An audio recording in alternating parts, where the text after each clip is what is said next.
Hello and welcome to another round of Bury Our Bones with Cinema, the podcast that lives, breathes and dies both classic movies and not so classic movies. In today's episode, we invoke our rematch clause as we venture back into the ring with pro wrestlers in movies, The Good. So let's prepare our special entrance music, grab our overly sized feather boa and get ready to eat the back end of a steel chair. It's time to Bury Our Bones with Cinema.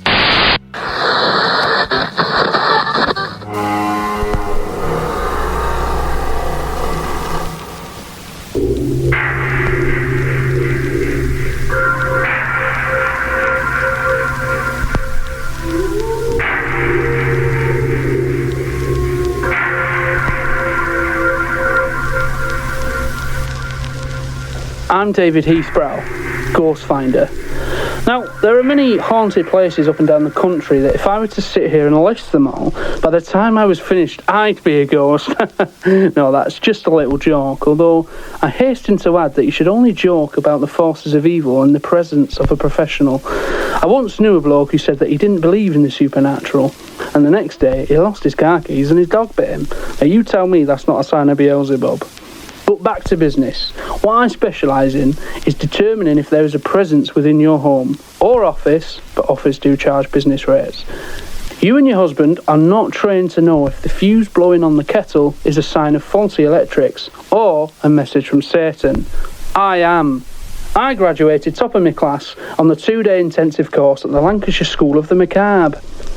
For just a snip at £24.97, I will enter your house and check for any unwarranted paranormal. For specialist services, an overnight stay may be required, in which case you must provide adequate catering such as toad in the hole, peas and blancmange to finish. Unfortunately, I'm unable to give a specific price for this, as Dancing with the Devil is not only dangerous, but difficult to quote. That's David Heathbrow, Ghost Finder, as misquoted on BBC BAFTA-winning documentary Debunking Heathbrow. Court case pending.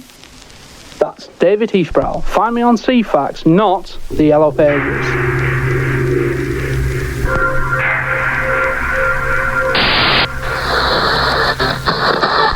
Greetings once again for Bury Our Bones with Cinema. Today's episode we're going to be looking at pro wrestlers in movies, The Good. So it's going to be hopefully a much more positive episode than the last one. So pro wrestlers in movies, as we said last time, they've been going since wrestling began and since movies were a thing. Basically, they've been crossing over, but they haven't always been particularly good. They've, usually been, straight to DVD, not very successful at the box office, or at least, not when it's a main character played by a wrestler.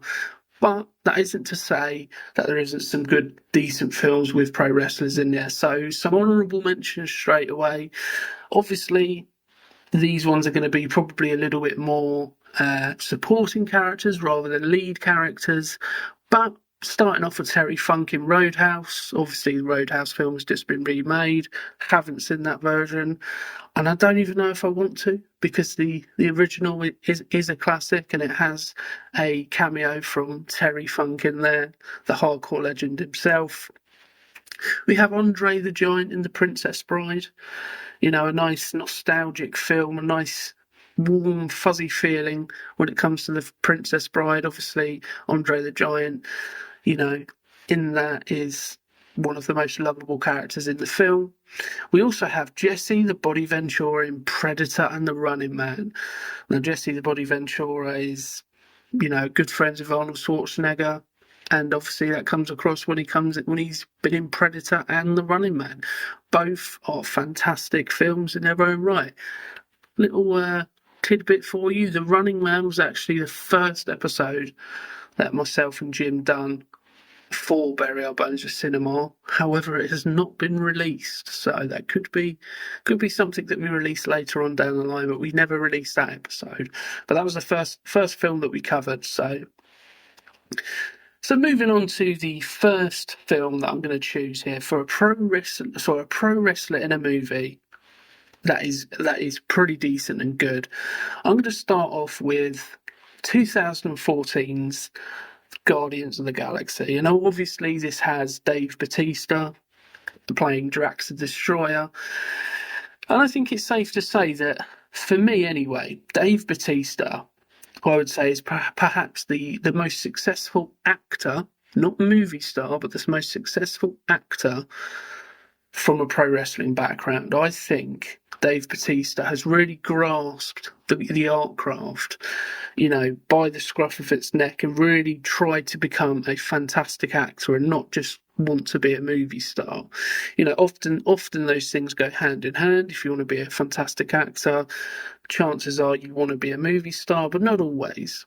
I think Dave Bautista has kind of, for me, not that there is a wrong or a right way to do it, but he's approached it with a little bit of respect and not just gone into it thinking, well, I'm successful in wrestling, so therefore I can be successful in movies. He's kind of gone in there and say, I'm a novice at this. I want to learn. I want to be considered a great actor. I think those are his words, those are his words, not necessarily mine. And I think the first proper iteration that we saw of Dave Bautista, particularly in a larger role, is Guardians of the Galaxy in 2014, part of the Marvel Cinematic Universe.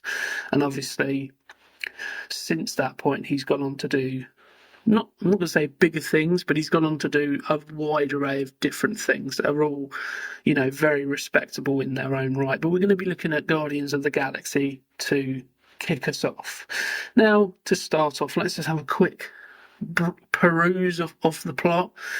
So, a group of intergalactic criminals must pull together to stop a fanatical warrior with plans to purge the universe. Now, obviously, we kind of know where the Marvel Cinematic Universe went and where it was going, and everything that encompasses it here. But it's safe to say in 2014, whilst they were, they were just starting to ramp themselves up, Guardians of the Galaxy was, I think, one of the films that really kind of started to push it into the stratosphere, somewhat. It was the film that I think a lot of people came to see, a lot of people enjoyed, and started to show, perhaps to its detriment, started to show, the funnier side of that Marvel Cinematic Universe. And one of the biggest parts of that, for that humour, is Drax the Destroyer.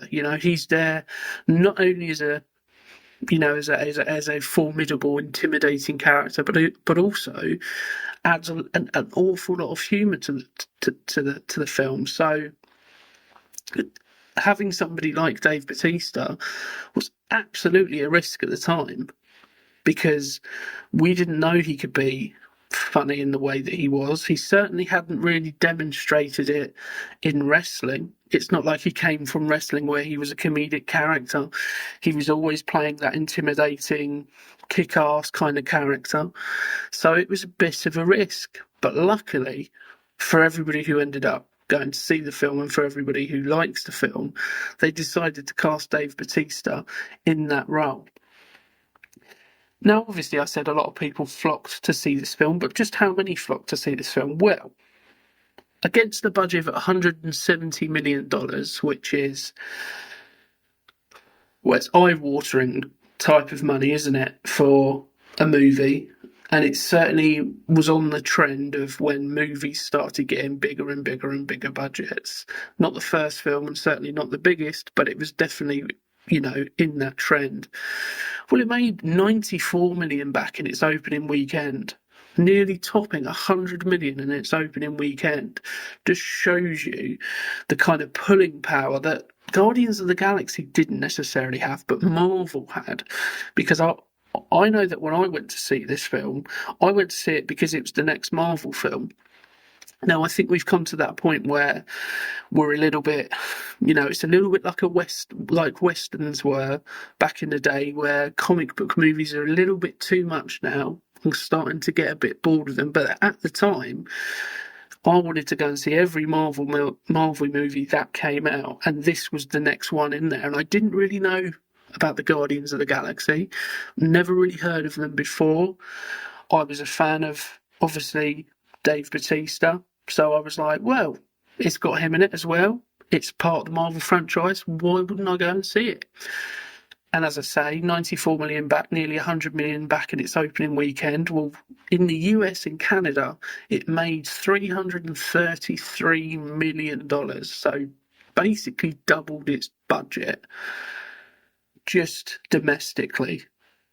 You know, that is a very successful film.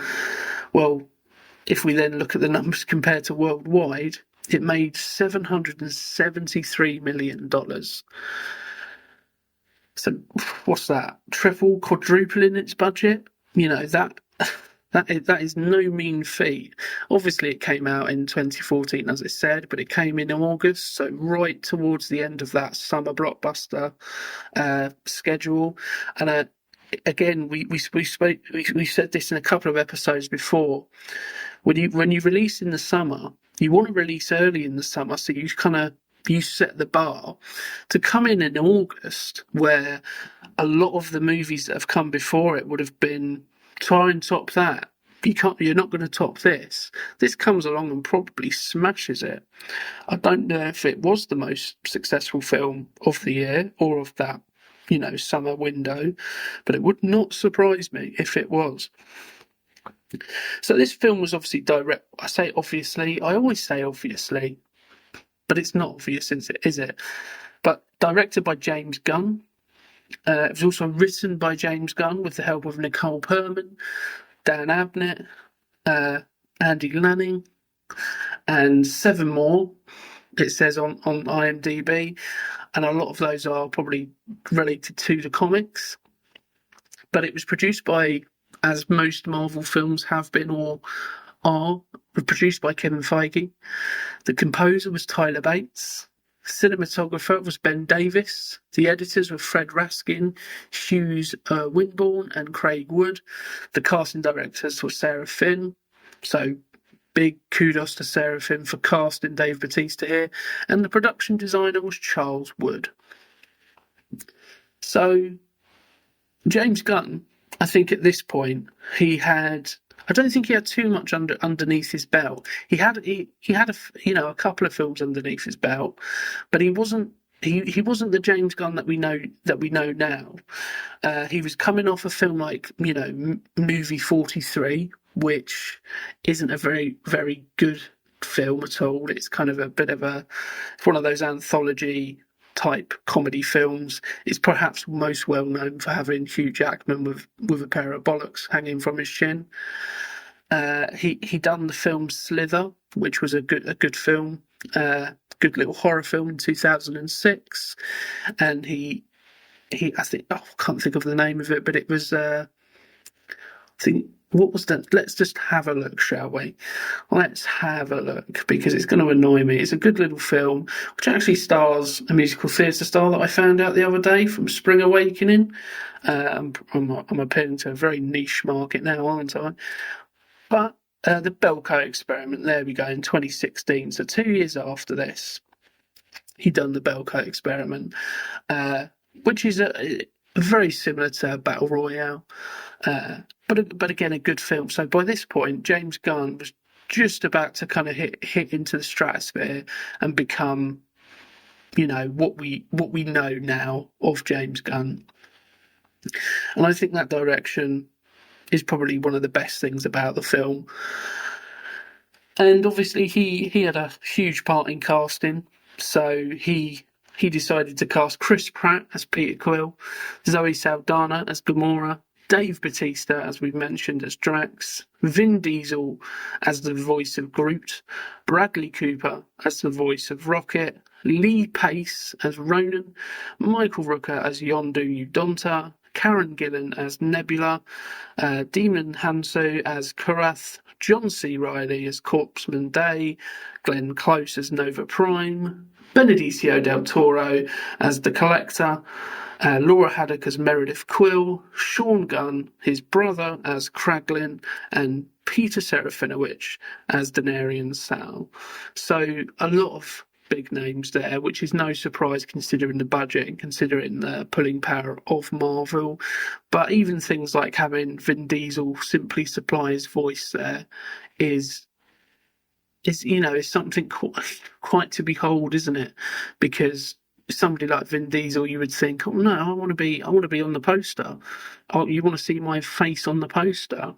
You see his name, but you obviously don't see his face. And he ends up doing that as well with Suicide Squad with Sylvester Stallone. So he has a habit of doing that. But a very decent a very decent cast. So Dave Bautista has got to pull his weight here. You know, I said it last time with Hulk Hogan, where if he's not too good, he's got some names around him to elevate him. But I think the best thing I can say about his performance here is that he feels as though he's been doing it for a while. He has the comic timing for Drax down to a T.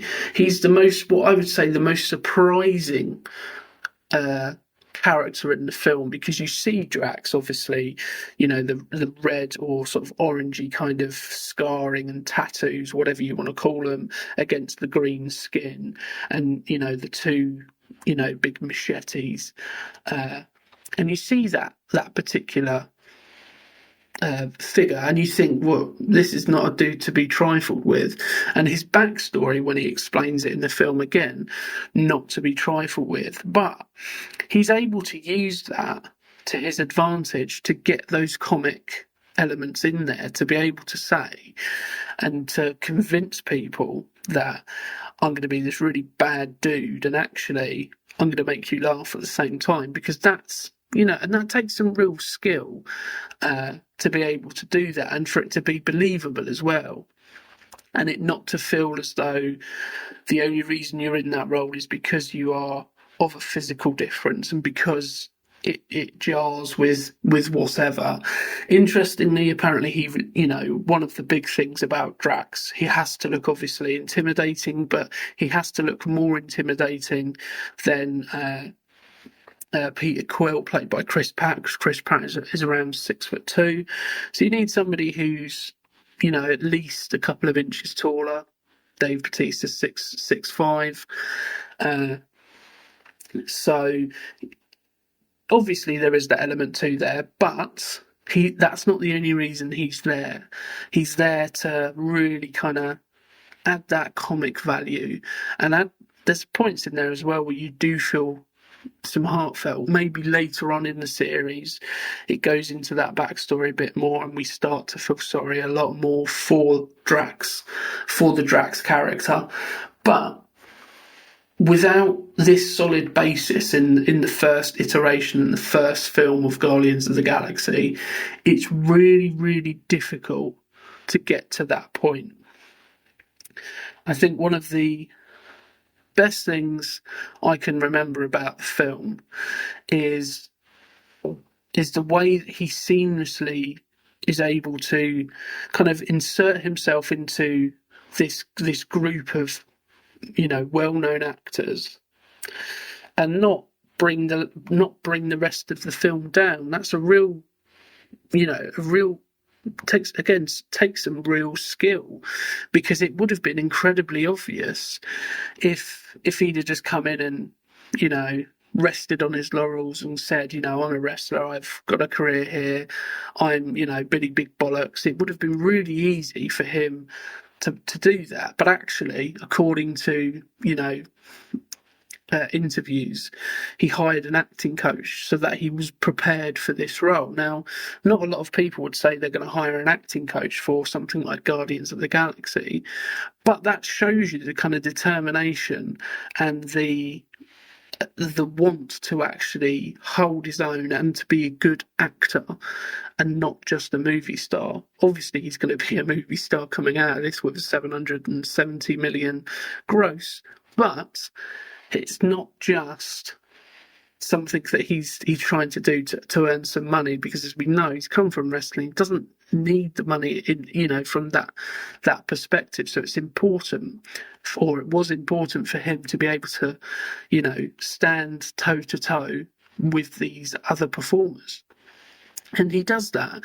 He has some great chemistry with all of the rest of the characters, but particularly with Chris Pratt, there is that, there's all of those one-liners that I can remember that are really, really, really good and really, really strong in building that rapport and that character work with Chris Pratt. And that's a good proportion of the film. It's a good section of the film where if you don't have that rapport, because initially they're not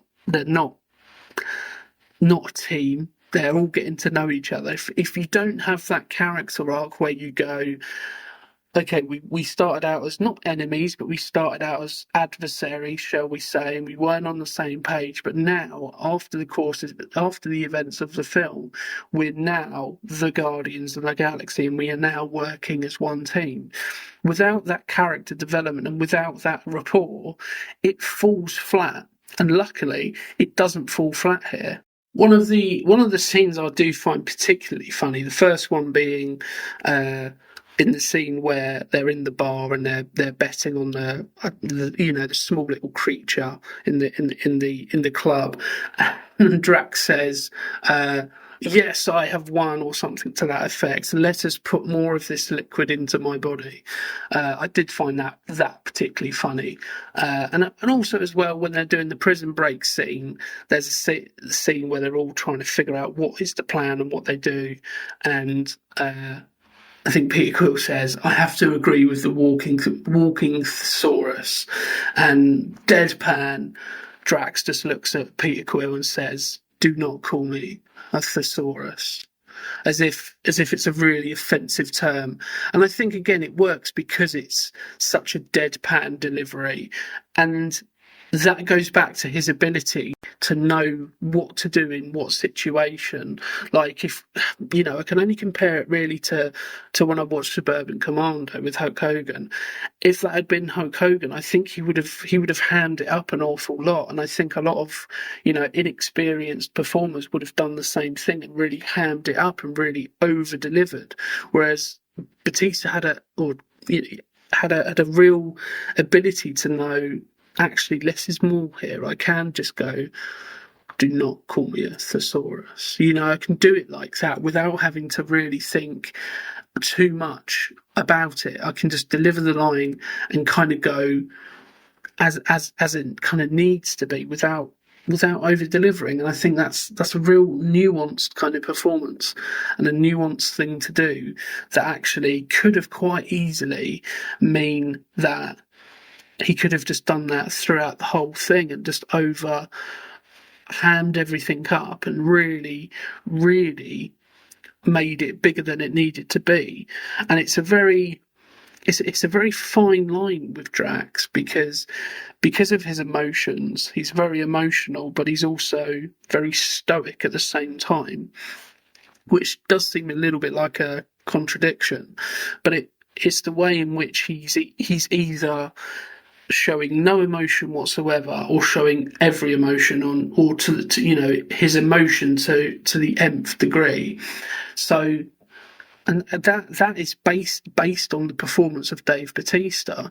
And I think, obviously we're looking at Guardians of the Galaxy, but looking at his work post this film, we really start to see somebody who's trying to study acting, who's trying to really become a better actor rather than just a movie star. In Blade Runner 2049, he's only in it for a very short amount of time, but there's so much going on in his performance.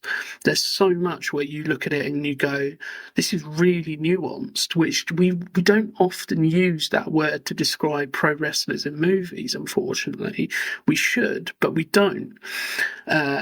Because of the performances that we see. But as it's a really nuanced performance, there's a lot going on behind the eyes. And it would be very easy for a man who is 6'5" to simply play, the henchman like he does in, I think is it Spectre? I think, yeah, it's Spectre. He's wasted in that, in my opinion.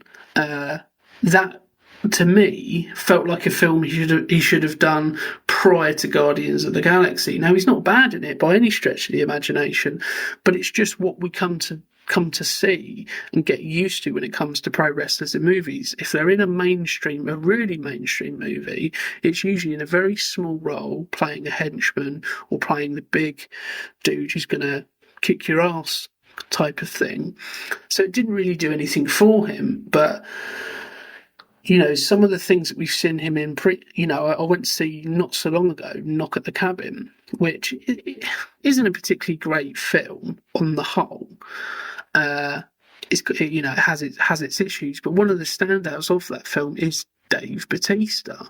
He's, again, very much, for anybody who hasn't seen that film, it's about a group of people who believe they have to kill this family to prevent the end of the world. Now, that brings with it all sorts of problems, etc., etc. But the thing that really, the best thing about that film is that it's Dave Bautista's performance, who's playing a school teacher, who is only doing this because he genuinely believes that it will save the world. And he doesn't want to be doing it. He's very remorseful. There's a lot of emotional kind of baggage he's carrying doing that. And it works. And I think it all kind of goes back to Guardians of the Galaxy, really, because that film really did set him on a path where we could see he could do the action stuff. We kind of know that anyway. It wouldn't be too much of a stretch to think he would be able to do the action scenes and do the fight scenes. He's a pro wrestler. He's a physical performer by his very nature. But with that, he can bring, as I said earlier, nuance. He can bring with it, elements of emotion and elements of remorse and nuance, and bring a real performance to the table, which, again, we don't often say with pro wrestlers in movies. So, prior to this film and prior to him being cast in the film, he was really trying to get into Hollywood. He was trying to get some roles. He did star in some, WWE Studios types films. I think one of them is Wrong Side of Town, which is not a very good film. I think another one was Iron Fist Kickbox or something like that. Again, not a very good film, because they've done all of the things that I had a problem with in the last episode with bad movies with pro wrestlers, is they used him as a typecast role. They didn't go, well, actually, he's got a lot to offer here, and we can use all of that. They didn't, So he was floundering, but he really wanted to make a step into Hollywood and become an established actor and work with the best directors for performing. And so I think he had already left WWE at this point and was working really hard to get his kind of proper start. And he was putting all of his eggs pretty much in the basket of playing Drax the Destroyer. And prior to him being cast, James Gunn was looking at all sorts of people, but one notable name was Jason Momoa, who auditioned for the role, but apparently turned it down because he didn't want to be pigeonholed as a brute by the audience, having played, I can't think of his name, but playing the character in Game of Thrones around the similar sort of time. And I think he ended up playing Conan or something like that in another iteration or something, So Jason Momoa didn't want to take this road and ended up deciding against it, which, if he hadn't have done that, we wouldn't necessarily be speaking about Dave Bautista in this particular light, because maybe somebody else wouldn't have, taken the punt and taken the chance on Dave Bautista in a role like this. But luckily for us, Jason Momoa decided to turn it down, and James Gunn has since gone on record to confirm that, the only actor he ever offered the role was James Gunn. Now, obviously, I'm guessing agents were involved and people were auditioning, etc., etc. So, there's probably some half truths in there, and as I said earlier, Dave Bautista left WWE to promote the film because he had already made a decision to go and make a real step into Hollywood without the without the crutch of WWE Studios.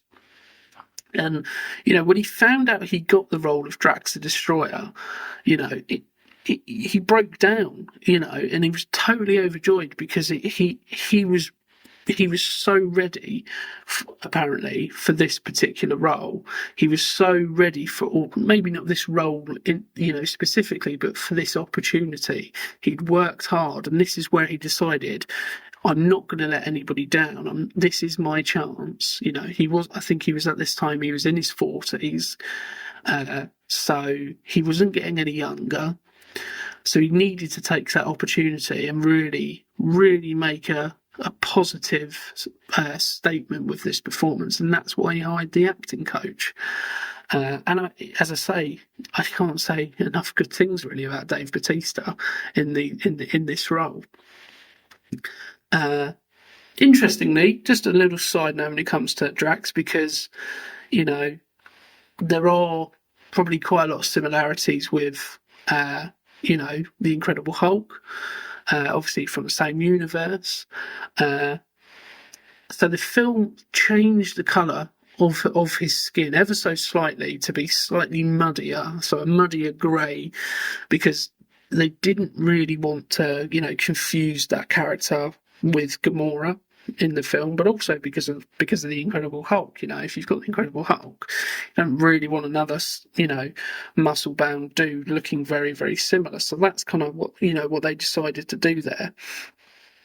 And another thing that I picked out and I noticed in an interview with Dave Bautista that kind of tells you what he's kind of working towards and what he is kind of, how he thinks about preparing for a role, and not just going, well, I turn up and I read the lines and then I go back to my trailer. It's not that. So he was sharing that he kind of theorized that there's an element of Filipino heritage to Drax, which explains his skill with knife fighting, making him what he refers to as a Caliguri, So he's thinking about the backstory of the character, which isn't necessarily going to make it into the film, but he's thinking about stuff which he can identify with to play that character.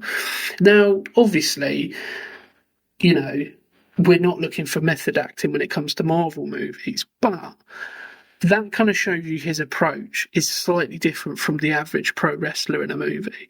He's trying to add a level of professionalism when it comes to the acting profession, and not just simply be, using, this particular film as a career vehicle.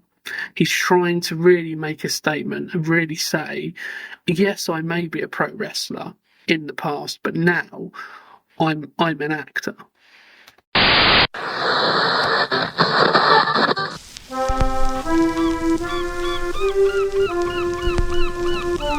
Quint's Bait and Tackle Shop for all your fishing needs. Next time you're in Martha's Vineyard, check out Quint's Bait and Tackle Shop. We stock a wide range of fishing gear, including rods and reels and bait, and also dynamite. Next time you're in Martha's Vineyards, don't forget to check out Quint's Bait and Tackle Shop.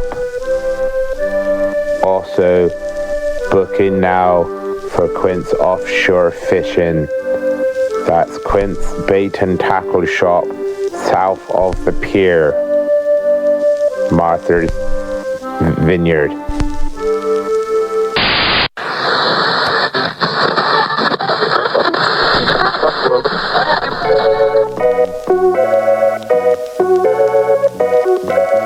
The Michael Caine Tangerine Hot Sauce Company.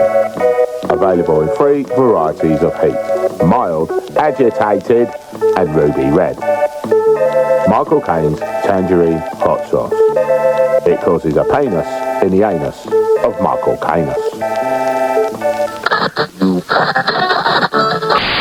So for my next pick, we're going to take you back to the 1980s, and we are looking at They Live.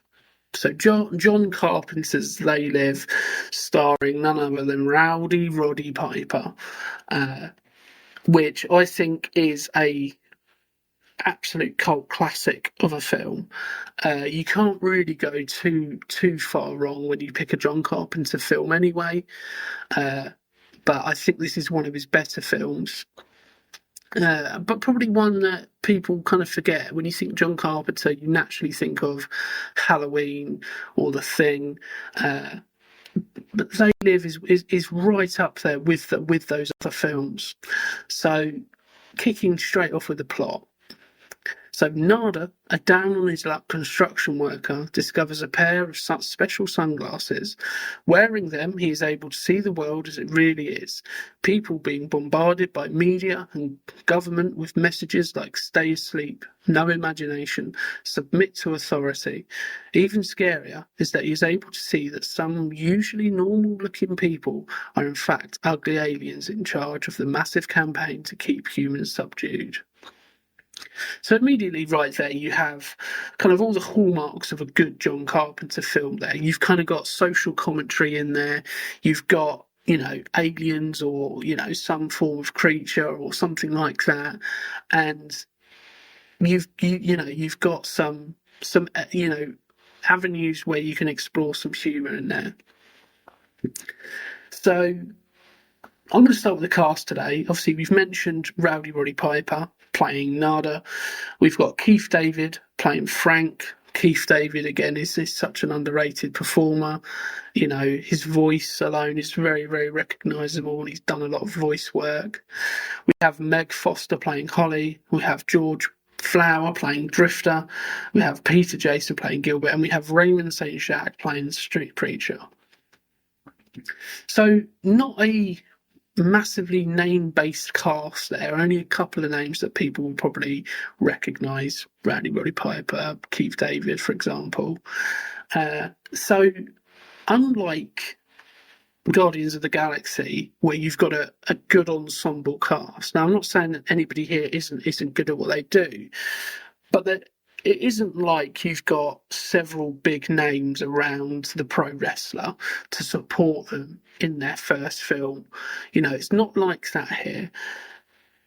Front and centre, really, on his own, is Roddy Piper. So, this could have very easily, if you had somebody else in that role who wasn't able to make that transition quite as well, very easily this could have been, a bit of a dud. But luckily it wasn't. So it was released in November 1988, November the 4th, on a budget of $4 million. And in its opening weekend, it made back $4.8 million. So it's already been profitable in its first opening weekend.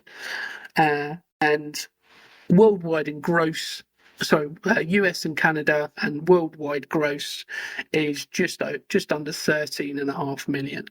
So by all means, a low budget affair, which always sounds wrong saying it when we're talking about millions of pounds, but by Hollywood standards, a low budget affair, and it makes back just over just over 3 times its budget, which tells you that for a completely standalone film to be making 3 times its budget back, and for a sci-fi action film as well, that's pretty good going.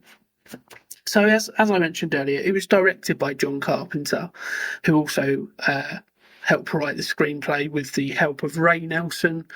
It was produced by Larry Franco. The music was also composed by John Carpenter with a little help from Alan Hayworth. The cinematographer was Gary B. Kibb, and the editors were Gib Jarf and Frank E. Jimenez.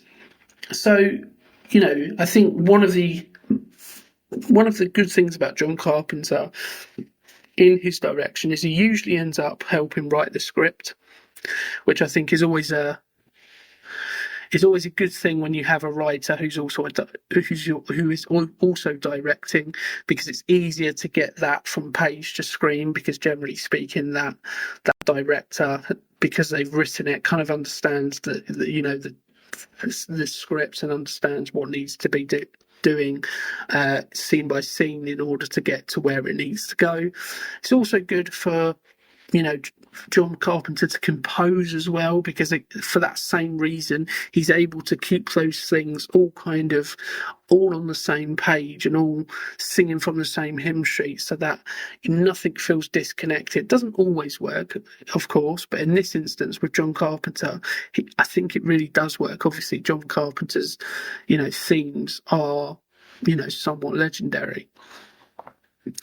So looking at the ratings for this film, so 7.2 out of 10 for IMDb, so a real good score there from IMDb. But Rotten Tomatoes, so 86% critics rating and 80% audience score.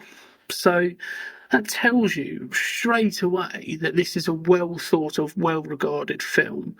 And I said underrated, but actually it's not necessarily underrated. I think it's perhaps one that for a long, long time I kind of always used to forget about, always used to kind of, when I first watched it, I was that's a great film.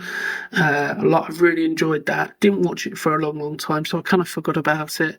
And then I watched it again recently, and I was like, why have I not seen this film more? This is really, really good. And then obviously in preparing for this episode, I decided to watch it again and said, I need to, how have I only seen this a couple of times? Because it is such a decent film, such a good film. And a large proportion of that is because of Roddy Piper. I keep using his wrestling moniker of Roddy Piper, but that's because, to be fair, he is probably one of my favourite wrestlers of all time. I think he's very close to the Nada character, so that kind of helps in some ways, because it's not too much of a departure from what we already know of him. Now that's not to say that he is typecast, because he's not.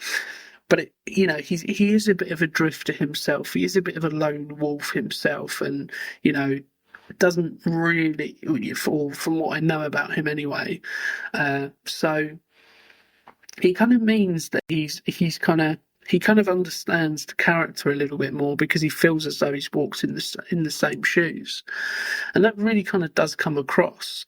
And I think a lot, part of that is because of the direction and because of the script, where we see him on his own a lot. We see him struggling to kind of, be trusting of Keith David's character Frank in places, but we see most of it again through nuance. I mean, I'm using that word a lot because it's something that we don't really see from pro wrestlers in movies, but in these two performances is something that really does come across an awful lot, is nuance. And what I mean by that is that, a look can tell 1,000 stories, and Roddy Piper has that in abundance, and it's not over the top, it's subtle. And playing off of Keith David as well really has that really good rapport that he's able to have built, much like Dave Bautista did with Chris Pratt in Guardians of the Galaxy. That central relationship between your two main characters is really, really important. Kind of, without that, it's very, very difficult. You think of a buddy cop movie, if the two people playing the cops, if they don't have any chemistry and they're not, entwined with each other and they're not bouncing off of each other, doesn't really work. That's why something like 48 Hours does work, because Nick Nolte and Eddie Murphy work off each other quite well. So, Roddy Piper, the scene for me that perhaps sticks out the most is, well, there's two scenes really. The first scene is of course the immortal line, I'm here to chew bubblegum and kick ass, and I'm all out of bubblegum. That line is for anybody who knows Roddy Piper outside of movies and knows him from wrestling will know that we hear lines like that, pretty much every time he's on a live mic. Lines like, just when you think you have all the answers, I changed the questions. Lines like, you do not throw rocks at a guy holding a machine gun. Lines that are just pithy, quick, to the point, and really eloquent in the way in which they tell its story. That obviously is, I would say one of the best lines in movie history. It certainly has the 80s campy sort of, kick-ass action film, kill somebody and say a pithy one-liner feel to it, but I still think it's one of the best lines in movie history. The next scene as well that I think really stands out is the fight scene that Roddy Piper has with Keith David. And I think the reason it stands out is because it feels very real. It feels raw. It feels like, it's almost like it's a hidden camera show, and actually that you've just followed two street thugs fighting in the back alley. It feels very real. Okay, yes, there's some camera trickery, and yes, you can see that it's made for movies, but it feels very raw, very realistic, and a lot of that came down to how they decided to shoot it. So apparently, when they were coming up to do that fight scene, it was designed, rehearsed, and choreographed in the backyard of John Carpenter's production office, and it was only supposed to last around 20 seconds, half a minute really. But for some reason, Piper and Keith David decided, why don't we just fight for real? Let's just go for it. Really, let's just go for it. Obviously, Roddy Piper's used to that kind of, talk and that kind of action. So, very receptive from Keith David to agree to it. But that's what they decided to do. And apparently, the only hits that they faked was to the face and the groin, which kind of makes a little bit of sense. You don't want to genuinely, mess your face up if you're only on day one of shooting, or if you definitely don't want to get hit in the groin. So they rehearsed it for 3 weeks, and basically when they ended up getting to shoot it, they kind of looked at each other and went, let's do it. And it lasted for just over 5 minutes. So it's another one of those really interesting stories where, something is supposed to be one thing, and it turns out being a complete different thing because of two people bouncing off of each other. And without them having a good rapport, both on screen and off screen, you don't get that. And that's a real testament to Roddy Piper, because he could have gone in there with an ego. He could have gone in there and said, do you know who I am? I'm Roddy Piper. I main evented WrestleMania 1. I'm a big wrestling star. I fought Mr. T at WrestleMania 2. Who are you, Keith David? He could have done that, which, some people, not only wrestlers, but some actors and some performers, some people are like that. So he could have gone in there with that ego, but he didn't. He went in there and he just wanted to make a great film. And again, not that anybody wants to make a bad film, but when everybody is on the same page, when everybody is going, actually, we can really build something here if we work together, you get a situation like this where something is supposed to be 20 seconds and ends up being a 5-minute fight scene. And not a 5-minute fight scene where it's over elaborate and it feels a bit too long and it's like, oh God, and now they're going to do this and all of this. It's 5 minutes of just pure, male aggression, really.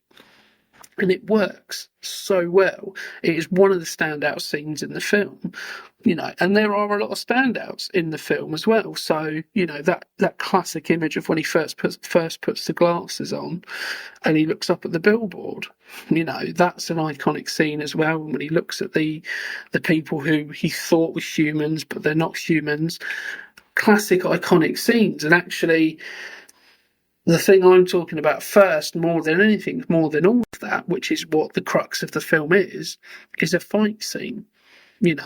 tells you everything you kind of need to know about that level of work and that level of commitment from both parties in producing that scene.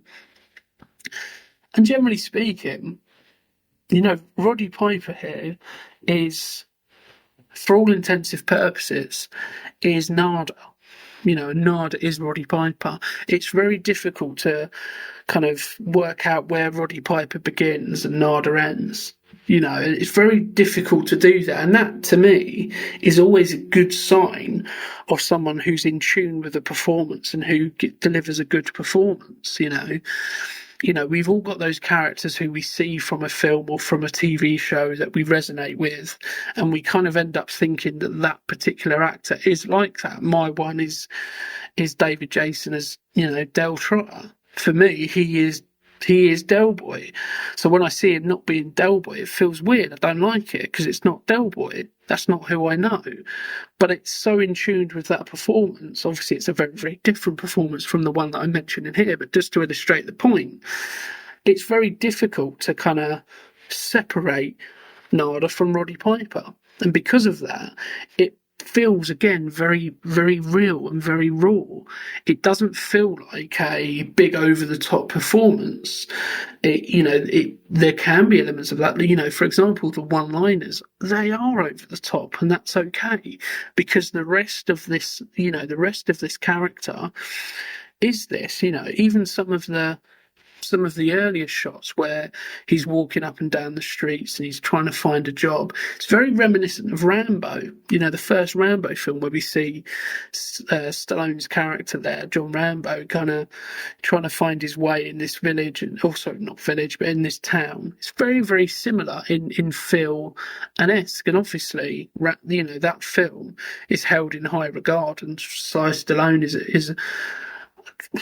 is a pretty decent actor at doing that sort of thing. So for Roddy Piper to come in and be at that same level, in my eyes, and be able to give that same caliber of performance is a really, really sort of good place to start from. And I'm surprised he didn't go on to more films. I know he did go on to do other films, but the films he ended up doing weren't necessarily of, the same quality, of the same ilk, unfortunately, which is a real shame, really, because he could have really forged himself a very strong, very strong acting career, but didn't really do that. There's nothing else much notable that I remember him from. So it's a little bit of a shame, really, because there was some real potential there, real opportunities to become, a fully fledged movie star. So going back to the line of "I've come here to chew bubblegum and kick ass and I'm all out of bubblegum" line.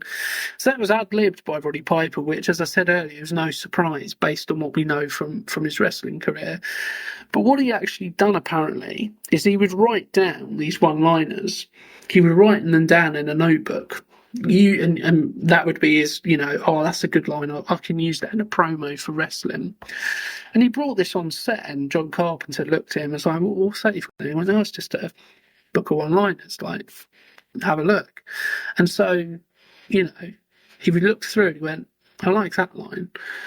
But what's that about? He went, it's just a line I came up with. And John Carpenter liked it so much, he ended up putting it in the film.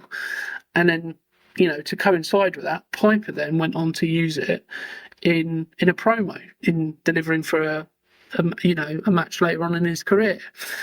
So that's where he's been able to use what he's learned from his previous career and use it to his advantage. So interestingly, there's a little bit of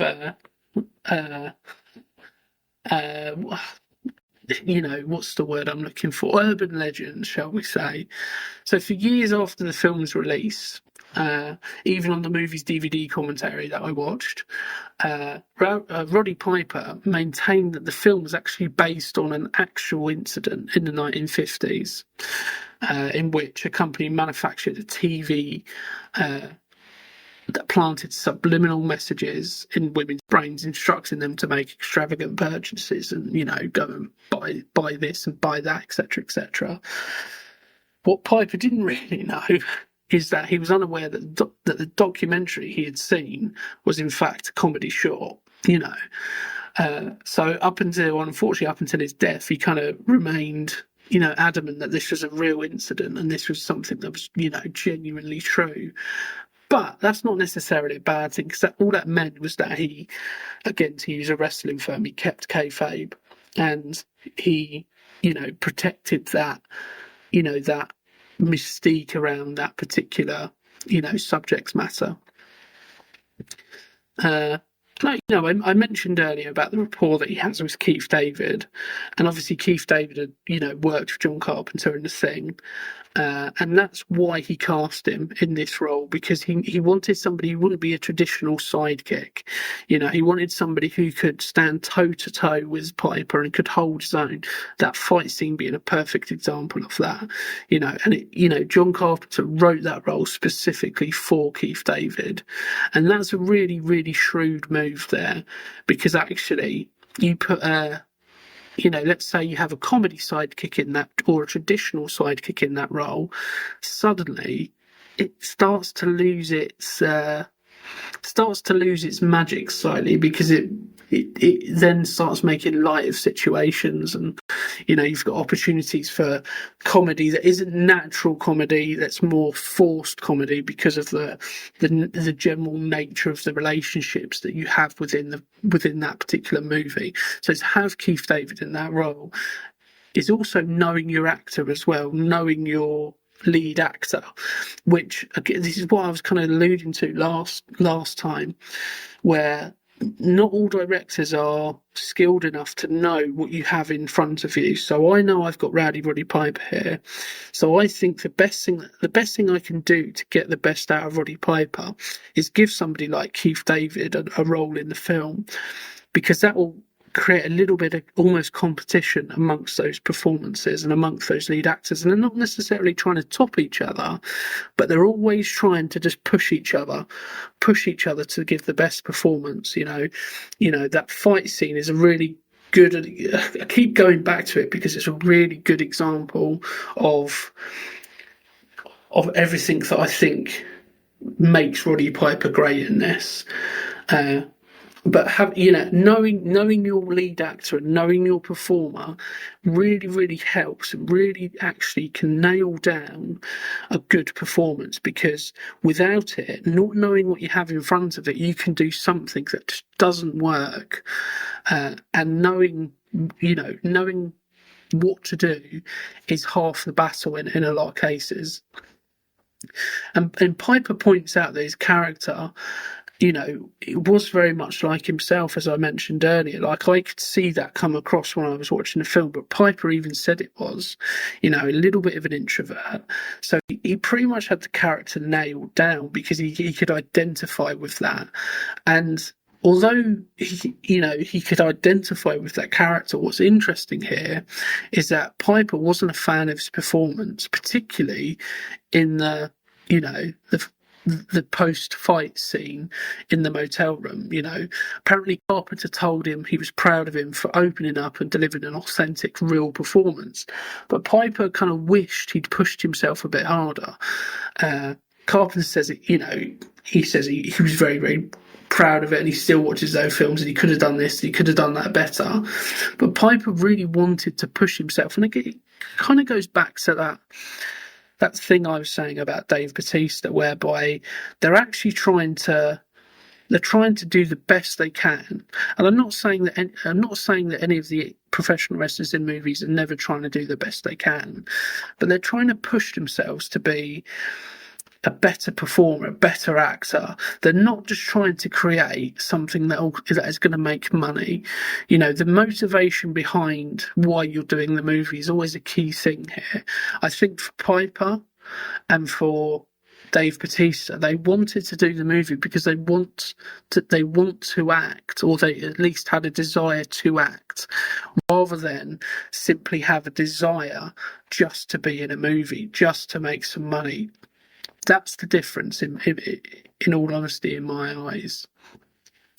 And my closing thoughts are kind of exactly that. I think the biggest difference and the biggest telltale sign between when a pro wrestler is going to be good in a movie and a pro wrestler when he's going to be bad in a movie is kind of three things. One, as I mentioned previously, what type of role are they in? You know, if you've got somebody like Dave Bautista or you've got somebody like Roddy Piper, who are both over 6 foot, both quite well built, both look like they could kick the shit out of you. If you've got somebody like that, maybe don't always cast them in a role where they have to look like they could kick your ass. Maybe cast them in a role where, you know, that plays against what the character is. My second thing is look at you know, potentially why that particular pro wrestler is in that movie. What are their goals? Now, obviously, if you're just going to go and watch a movie, you know, you're going to go and watch a movie. But if you're trying to find out what would be a good movie for you know, me to watch if I'm looking at pro wrestlers in a movie, have a look at an interview and find out what their goal is going into it. If their goal is just to, you know, create, you know, be in a movie, chances are it's not going to be particularly great. Chances are it's going to be, oh, I just done this for the experience. You know, and my third point is think about the director that you have working with them. If you recognise the director and you know the director's kind of forte and you know what they're good at and what they're not good at, that'll kind of give you a bit of an inkling as to whether or not they're going to be any good in the film. You know, James Gunn is an accomplished director, as is John Carpenter. They're nuanced and they're skilled enough to, as I said previously, know exactly what they're giving you, know exactly what they have in front of you, know how to get the best out of people, not just wrestlers, obviously, but actors, set designers, prop designers, etc., etc. They know how to get the best out of people. If you're looking at the director and you've never heard of them and you look at their IMDb listings and it's all B movies and straight to DVD releases and Hallmark movies, chances are you're going to be sitting down watching a film like Money Plane. You're not going to be sitting down watching a film like They Live, or sitting down and watching a film like Guardians of the Galaxy. So pro wrestlers in movies obviously is a bit of a mixed bag, but I genuinely think that They Live and Guardians of the Galaxy were great jumping off points for both Roddy Piper and Dave Bautista to push on and really create a good portfolio of acting movies. Unfortunately, it didn't quite work out for Roddy Piper in that regard, and I'm not sure why that is, whether that was his own desire to, you know, to not do it full time and to be in the wrestling ring more often. But for Bautista, he very much decided this is going to be now my main career. So that's why I think Dave Bautista and Guardians of the Galaxy worked so well, and his career from that point has worked so well. But Roddy Piper is still one of the best pro wrestlers in a movie that you can get hold of. JML teleporters, bang, and the fly is gone. Unfortunately, that brings us on to the end of the episode. We hope you've enjoyed listening. Don't forget to follow us from wherever you get your podcasts from, and also head over to our social media platforms in order to stay up to date. So until next time, he's been Jimmy Murphy, I've been Ryan Etherington, and we have been Bury Our Bones with Cinema.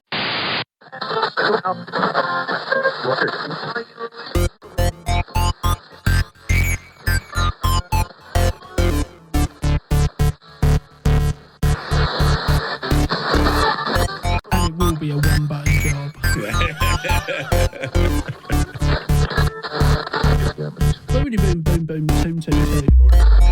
I have a terrible tendency to just scroll about and record.